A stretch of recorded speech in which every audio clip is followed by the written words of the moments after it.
Good afternoon, ladies and gentlemen, and today we are taking the next steps towards the European agriculture and food policy that is truly fit for the 21st century and one that reflects and supports the future of food and farming in Europe. The public consultation that I am launching today asks all citizens and stakeholders that are interested in the future of EU food and farming to participate in shaping a policy for all of the people of Europe.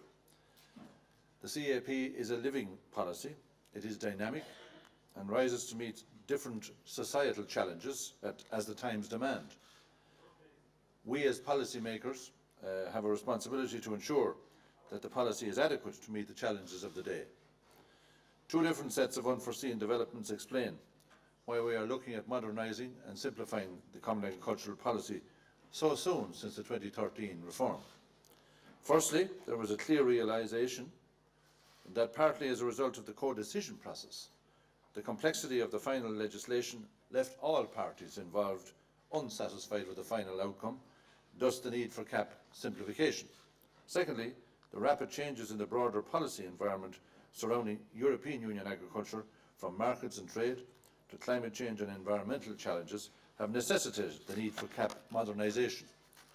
Farmers have faced unprecedented challenges in the past 2 years, so it is time to assess and improve the policy tools to support farmers in times of such crises and to make them more resilient in a globalised world.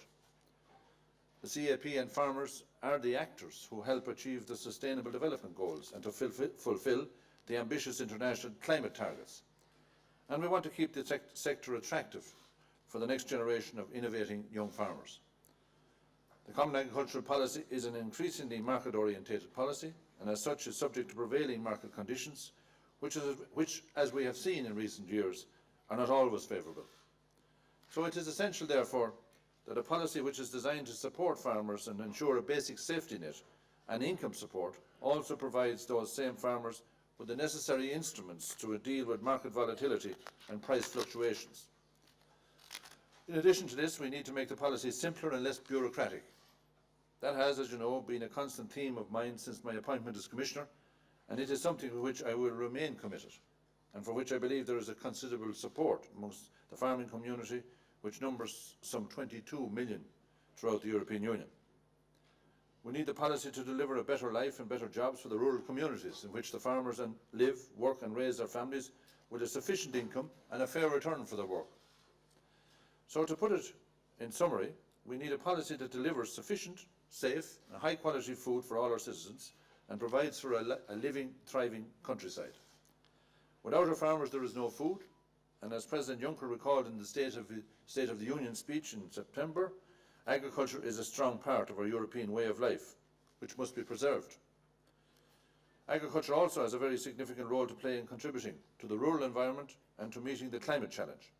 Already billions of euro are allocated to measures that are designed to improve the quality of the rural environment and to climate measures. Given our international commitments, whether that is the Paris Agreement or the Sustainable Development Goals, we must constantly strive to ensure the sustainability of our food production in Europe. The 22 million farmers to which I've referred are the greatest resource that we have in terms of ensuring the protection and improvement of the rural environment. And when we ask them to raise their level of environmental ambition, it's only right that we reward them for that contribution. A number of building blocks have already been put in place leading up to this public consultation. The Cork II Conference on Rural Development in September 2016 established a joint stakeholder vision for the future of our rural areas, as well as recommendations for how to implement this vision. The European Union Agricultural Outlook Conference in December 2016 gathered 500 stakeholders together for a full agri-food spectrum to collect views and provide evidence on the mid-term evolution of agricultural markets and foster debate on the policy challenges of climate change and resource availability. I was glad to be joined on that occasion by Commissioner Vella and Commissioner Canete in respect of environment and energy and climate matters. A December 2016 civil dialogue group on the CAP brought together 72 representatives from farming associations, the food industry, traders and environmental NGOs to discuss the future CAP. And the Agri-Market Task Force of November 2016 provided detailed policy options for strengthening the position of farmers in the EU food chain. So building on these findings, We are today asking our stakeholders and interested citizens to respond to 33 related questions. These range from the macro, for example, question 1 asks respondents to select the most important broad challenges for EU agriculture in rural areas, to the micro, such as very detailed questions on farm advisory services in question 10, or selecting the best way for the CAP to better address climate change in question 26. So the CAP serves all of the people of Europe, and this consultation is an opportunity for all the people of Europe to contribute to the next iteration of a policy that has served generations of Europeans since 1962. The CAP is already delivering some benefits, and by discussing policy options for the future, I am confident it can deliver even more. But we must refine the policy, and of course we must adequately fund it. Maintaining the highest food standards in the world does not come for free. Preserving our European family farm and its model does not happen without strong policy support. So today we are taking the first steps towards a simpler, more sustainable and more successful CAP. Thank you.